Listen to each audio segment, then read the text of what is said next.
नमस्कार. आंतरराष्ट्रीय योग दिनाच्या सर्वांना शुभेच्छा. आज 21 जून हा जागतिक योग दिन म्हणून सर्व जगात साजरा केला जातो. 11 डिसेंबर 2014 रोजी युनोच्या आमसभेने त्यांच्या 69व्या सभेमध्ये हा निर्णय जाहीर केला की दरवर्षी 21 जून हा आंतरराष्ट्रीय योग दिन म्हणून साजरा व्हावा. त्या दृष्टीने हे यावर्षीचं 10वं वर्ष आहे. आणि आपण जर पाहिलं तर खरोखरच योग किंवा योगाभ्यास ही भारतीय परंपरेने, भारतीय संस्कृतीने जगाला दिलेली एक मोठी आणि अमूल्य देणगी आहे. ह्या योगाचे अनेक प्रकार पडतात. त्यामध्ये राजयोग आहे आणि त्याचप्रमाणे हठयोग आहे आणि इतरही अनेक प्रकारचे योग आहेत. आपण जी योगासनं करतो ही मुख्यत्वे हठयोगाचे भाग आहेत. परंतु ही योगासनं सर्वच प्रकारच्या योगांमध्ये आपलं आत्मिक आणि शारीरिक बळ वाढावं यासाठी केली जातात. योगासनांचे अनेक फायदे आहेत. आपण जर ती योग्य प्रकारे आणि नियमितपणे केली तर त्यापासून आपल्या शरीराची लवचिकता वाढते.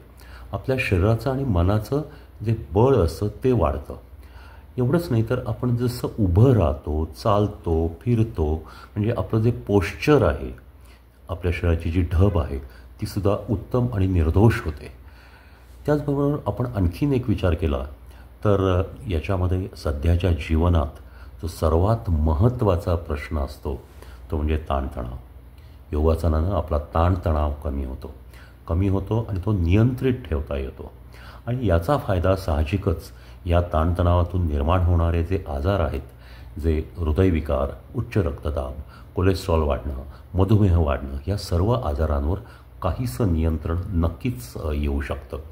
त्याचबरोबर आपण आणखी असं आहे की या योगासनांमुळं आपली पचनशक्ती सुधारते, आपली रोगप्रतिकारक शक्ती सुधारते, आपली वेदना सहन करण्याची शक्ती असते तीसुद्धा अतिशय उत्तम होते, झोप सुधारते, मनाची एकाग्रता अत्यंत उत्तम होते. त्याच्यामुळं आपल्या कामामध्ये आपण जास्ती योग्य तऱ्हेने लक्ष घालू शकतो आणि त्याला योग्य तो न्याय देऊ शकतो. आणि साहजिकच हे एकाग्रता वाढल्यामुळे विद्यार्थ्यांना किंवा इतर लोकांनासुद्धा आपल्या कामामध्ये नक्कीच यश मिळू शकतं.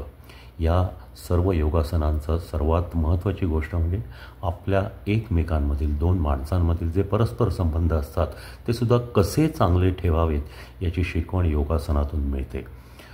योगासनं नियमितपणे आणि योग्य प्रकारे जर करत राहिलो आपण तर निश्चितच आपल्याला एक आरोग्यमय जीवनाचा लाभ होऊ शकतो.